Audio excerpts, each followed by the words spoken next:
Kali ini saya akan menjelaskan tentang praktikum 5, yaitu writing explicit cursor. Objective. First is distinguish between an implicit and an explicit cursor. The second is discuss when and why to use an explicit cursor. And the third is use a PL/SQL record variable. And the last is write a cursor for loop. About cursors. Every SQL statement executed by the Oracle server has individual cursor associated with it. First is implicit cursor. Is declared for all DML and PL/SQL select statement. The second is explicit cursor. Is declared and named by the programmer. This is the picture of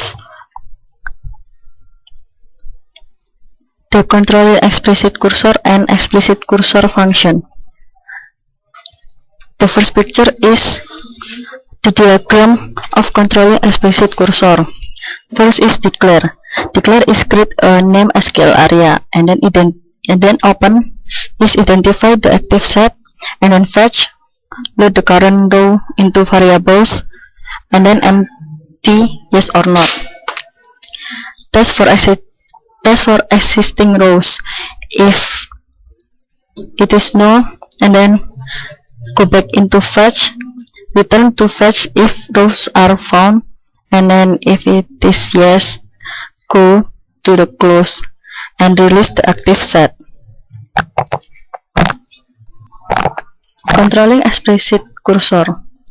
The first is open the cursor, and then in the right is the picture of open explicit cursor, and the second is fetch a row, and then that is the picture of fetch a row, and the last is close the cursor, and we can see the picture in the right of the close the cursor. Declaring the cursor. The syntax is cursor name is select statement. Do not include the into clause in the cursor declaration. If processing row in a specific sequence is required, use the ordered by clause in the query. We can see the example in the picture below. That is declare cursor emp cursor is select employee ID last name from employees. Cursor tab cursor is select star from departments where location ID is 170. Then begin opening the cursor. The syntax is open cursor name. Open the cursor to execute the query and identify the active set. The second is if the query return no rows, no exception is raised. Use the cursor attribute to test the outcome after fetch. Fetching data from the cursor. The syntax is fetch cursor name into the bracket variable 1, variable 2 until variable n, then record name. Retrieve the current rows values into variables, include the same number of variables, match each variables to correspond to the columns positionally. Test to see whether the cursor contains rows. We can see the example in the picture on the right place.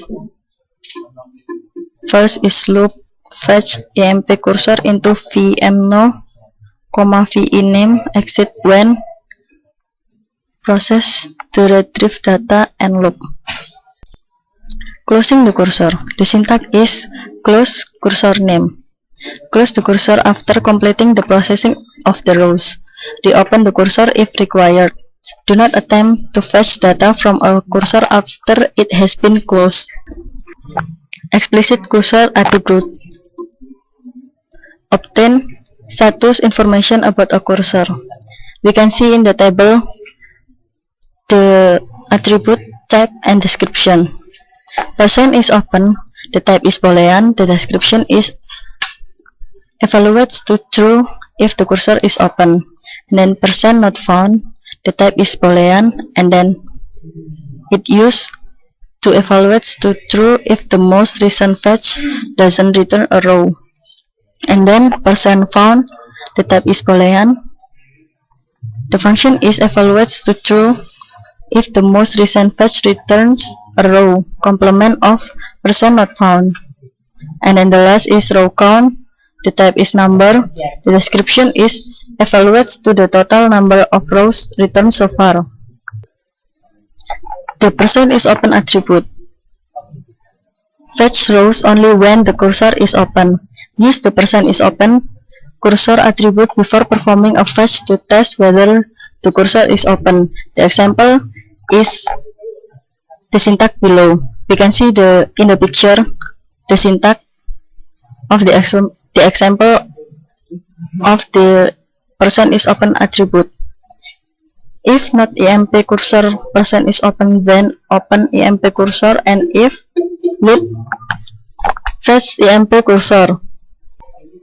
Controlling multiple fetches. Process several rows from an explicit cursor using a loop. Fetch a rows each iteration, and then use explicit cursor attributes to test the success of each fetch. The %not found and %row count attributes. Use the %row count cursor attribute to retrieve an exact number of rows. Use the %not found cursor attributes to determine when to exit the loop. The example is we can see in the picture.